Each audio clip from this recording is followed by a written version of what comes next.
Welcome back, ladies and gentlemen, to another manga review. Today is the Seven Deadly Sins 171st chapter, The Time Has Come review, reaction at the same time. So basically, at the top page one, news, TV, anime, 4 episode special begins airing its 4 week run in August. Okay, Nation, Nationwide side on MSB TBS channel 28. All episodes were panned by Suzuki Nakaba Sensei. Of course, at last, the 7 deadly sins have all been assembled. The 7 blades have reunited, slashing caution to the wind. They come out full force. This week's chapters feature a color cover and is a whopping 25 pages. The 7 deadly sins. Let's begin this chapter going to page 2.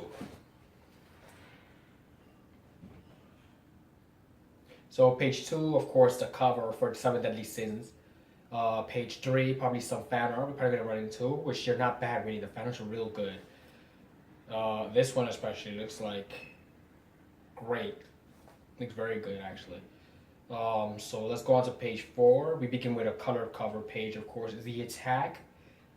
Escanor unleashed sword straight over Scholar's head, crashing directly into the commandments.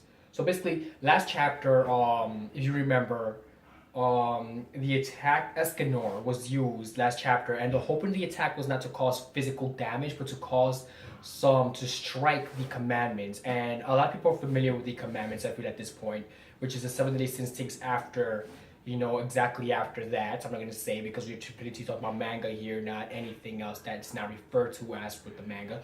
But let's continue and let's keep it manga wise here at my channel, of course, and let's concentrate. So the gauntlet has been thrown down. This one singular attack heralds the dawn of war. So the true enemy is the 10 Commandments.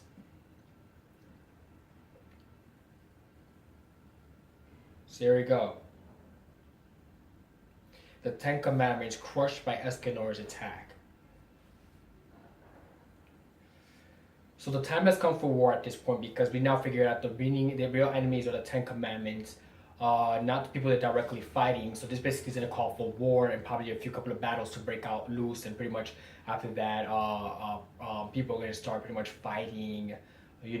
Action sequences are gonna start coming up with the next chapters, and we're gonna get more and more into the 10 Commandments and why is it that they are the actual enemies and not the people we were originally thinking were. So I was careless. I did not pay enough need to that man's massive magic power to think he channel all of his attacks directly at us.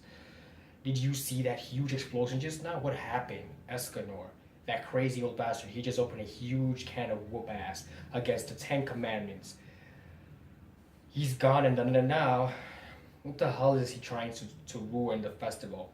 For crying out loud, you're just full of surprises, aren't you, old man? Who the hell are you? So they're asking him, who really are you? Because that was a huge amount of energy you just let go there. And to point out the 10 Commandments are the real enemy, like, who is this guy? So, Catman, what should we do? Who in the, okay.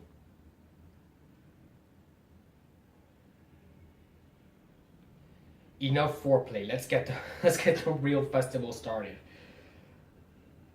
What in the world?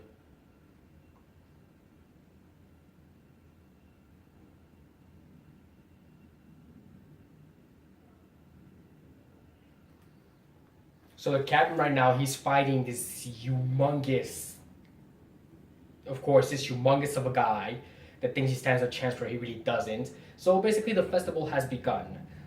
Whip ass, of course, and you see like little shadows of him pretty much hitting little shadows here and there. You see him just punching him, making contact with his fist, and all the above. Basically, they're clashing at this point, and eventually there's going to be a winner crowned. Obviously, being that it's a festival, and he seems to be keeping up pretty well with this guy's strength, although being that he's a massive, lean muscle machine. But just because you're a lean muscle machine doesn't mean you're going to win every battle, of course. But he's pretty slow, and the captain's pretty fast because he's still in his normal state, so he can move pretty fast And of course, mostly action sequences though, and pay all the way up to page 12. You see him screaming here, ready to pretty much lay it on him.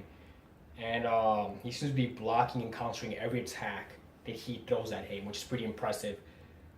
Um, so here we go. He's going up for the hit, and he pretty much uppercuts him.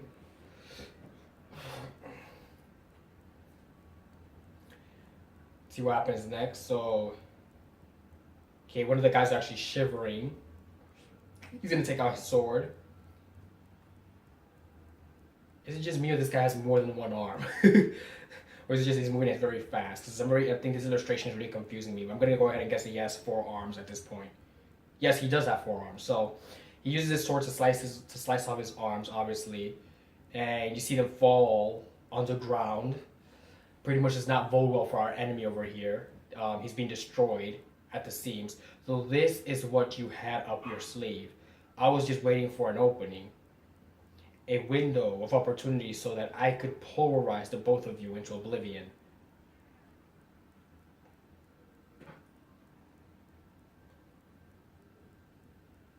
Meliodas is sending chills up my spine. This is insanity. Calling them monsters doesn't do its justice.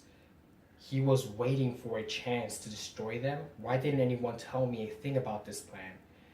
If I had chosen to come at you head on with a direct assault to you two, Ten Commandments would have been vigilant and completely at the ready with all your faculties intact. Fighting the both of you under those circumstances, no matter how powerful I may be, would have meant my demise. So I came up with my teammates to participate in this festival and have a good time, with the hopes that you get sloppy and, you know, let your guard down, if even for an instant. But basically, that was his plan, not basically to just join the festival like a normal person, but really to take him down this entire time. Nobody knew that was the captain's plan, but now they know that's the actual plan. Of course, I didn't share a word of this with anyone. I'm well aware that your magic eye can see through even the best laid plans, so I sat back, watching intently and waiting for that opening to present itself. And Escanor, he sure has hell delivered the mother of all openings. You can't blame Escanor, he was just trying to do what he was trying to do. Lay it on them pretty much. Why? Why would you go and do something so reckless? Go there even if you don't have a heart. You're still one of my 7 deadly sins comrades. That's why there was no way I could let the commandments of the hook for toying with the hearts of my friends. Actually, you've gone and contradicted yourself. I do not have a heart that can be toyed with. I wouldn't be so sure about that. So he believes he does not have a heart that you can toy around with. But the truth is, everyone has a heart, and once you start pressing buttons, they can be pretty much toy with somebody's emotions and their hearts to your heart content if you know how to pretty much get under somebody's skin. So that's how it is indeed. If we were to fight you on even ground, it would most certainly be an uphill battle from where you stand. Gigantic embrace. Why is she screaming? What the hell is this? Unfortunately for you, you have made one fatal oversight. So let's see what is up their sleeve now. Oh, he can control the hands on the ground. That's pretty cool, I guess. But he's getting a lot of people in there, obviously. And just like that, they have all been taken hostage. Defy me, and I butcher every last one. I have a feeling that the captain's not going to have any trouble with this issue, really. You just allowed him to pretty much just let loose at this point by removing everybody else on the battlefield. And then there goes the other 2 arms. From 4 arms to no arms. Pretty much. This guy's about to lose his entire livelihood for being an idiot. So in that case, I'll just have to butcher you first. Oh, shoot. Okay then, that's pretty interesting.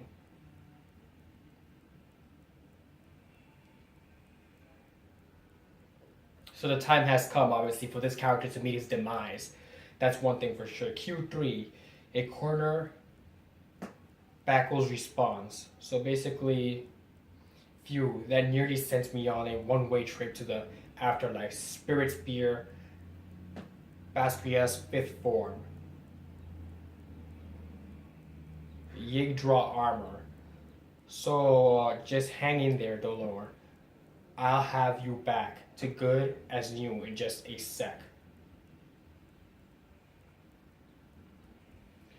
So now we have somebody new here who's getting in the way of the captain's fight, and she's planning to bring the Lord back to a good state, obviously. Now then, I think it's about time we put you in your place. And just as she transforms, the form falls apart. You really need to.